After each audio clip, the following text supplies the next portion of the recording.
Hello po mga kababayan, Tidante Maravillas. Si Manila Mayor Isko Moreno mga kababayan, binanatan si Congressman Joel Chua matapos madiskubre daw ng alkalde ang pagpagiba ni Congressman Chua sa isang covered court na sabi dating satellite office yun ng City Hall.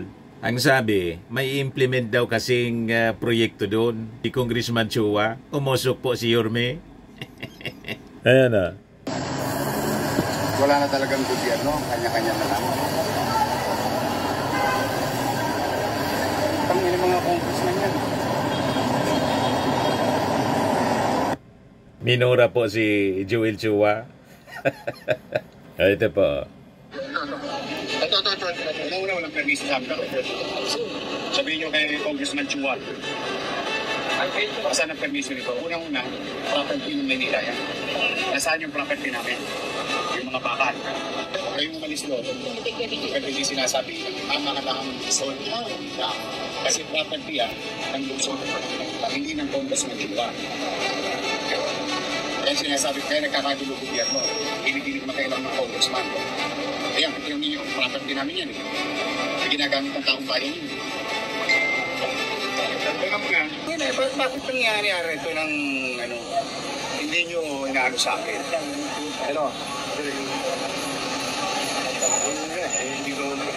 Lahat ko kumpis kayo nyo. Pinapakumpis kayo mga heavy equipment. Lahat na niya yan kumpiskain. Gamit nila dito. Hindi na ako matutulog. Wala na talagang gobyerno, kanya-kanya na lang. Ang mga congressman yan. Pinagmumura po si Congressman Chua.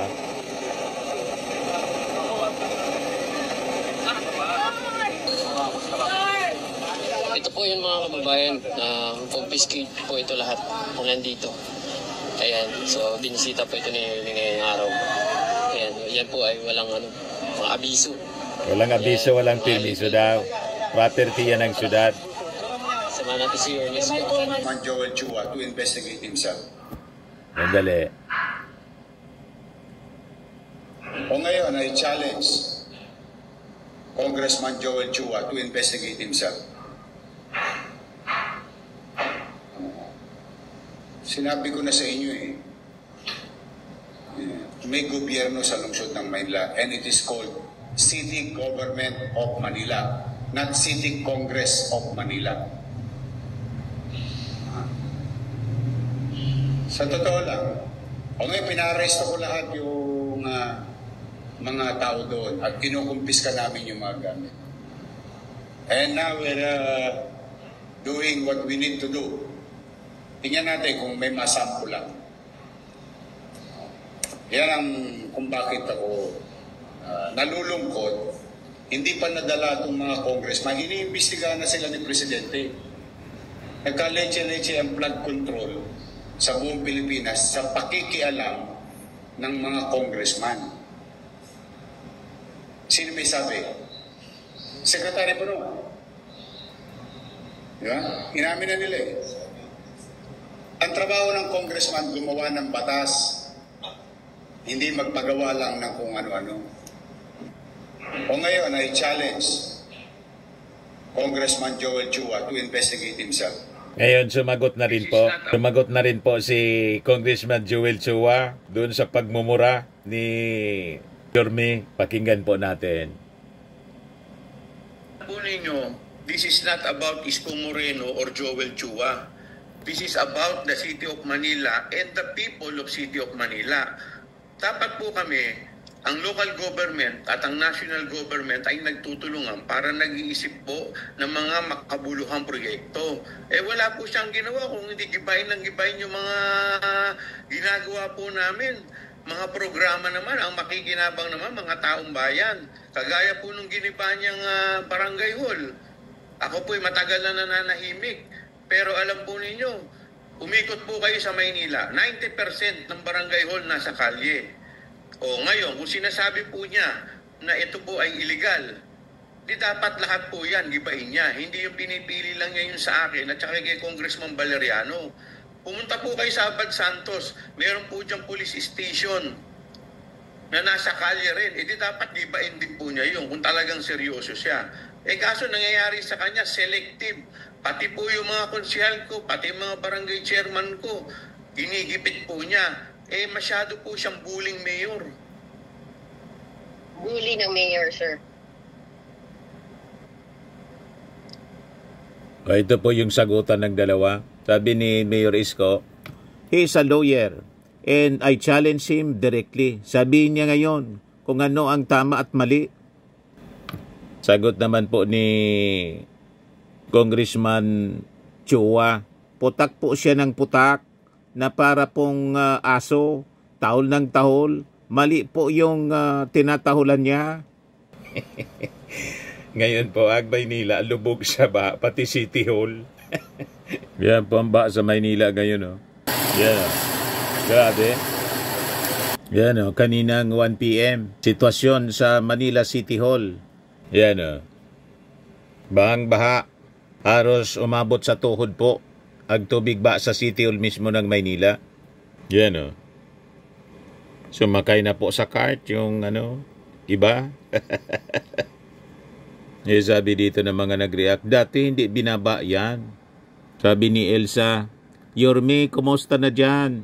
Sabi ni Melba, grabe, ngayon lang nangyari na pumasok ang tubig sa loob ng City Hall. Dati di naman. Sabi ni Punyita, binulsa ng mga kontraktor ang tax ng bayan, kakapal ng mga muka, daming mamamayan ng pwedeng makinabang. Sabi ni Sam Bicab, pag tinambakan yan ng yang Manila Bay, tataas pa yan tubig dyan. Sabi ni Brad Roel, yan ang serbisyong Yorme, puro dada, kulang sa gawa. Kalaban to. Sabi nga ng Bobuit, lahat naman daw kasi talaga nauulingan. Ang importante lang daw ay manage, control your greed. I say you are public servants. Dapat kill the greed. You should not in any way partake or benefit from government contracts. After all, it is a clear violation of the laws of man in God. Sabi ni Myra, not sinking. The money for flood control projects is sinking or ghost, nakakaiya. Sabi ni Brad Dre de Los Santos, flood control kasi, ninakaw lang. Sabi ni De La Cruz, di naman kasalanan ni Yorme yan. Nasaan yung flood control projects at yung mga basura na tapon dito, tapon doon at nagbabara sa mga daanan ng tubig at baka malapit na ron mag-sink ang lugar. Dapat may cooperation ng mga residents. Opinion lang. Sabi ni Mega Circuit, yan yung resulta sa korupsyon sa flood control project. So yan yung City Hall ng Maynila, mga kababayan ngayon. Mataas ang tubig. Ito yung report ng ABS-CBN. Sa tapat nito ng City Hall ng Maynila. Sabi dyan, lagpas kalahati ng gulong ang baha sa labas ng isang mall sa tapat ng Manila City Hall. Marami ang stranded abang yung iba ay sumasakay na sa bangka. Makarating lang sa kabilang kalsada. Yes, sabi ng mga netizens. Sabi ni Jerry Reyes, what happened to the clean up of Esteros and the clogging of drainage systems conducted by Yorme? Wala po, kasi sabi ng mga experts, ang rason niyan, nabara yung lagusan sa Manila Bay. Kasi ang tubig po sa kalupaan, sa mga kalsada, at yan, dumadaloy sa ilog, papuntang dagat. Yung dagat po, yung lagusan papuntang dagat, tinakpan ng Dolomite Beach. You see? Sumikip, mga kababayan, yung mga lagusan. Tsaka po, plus yung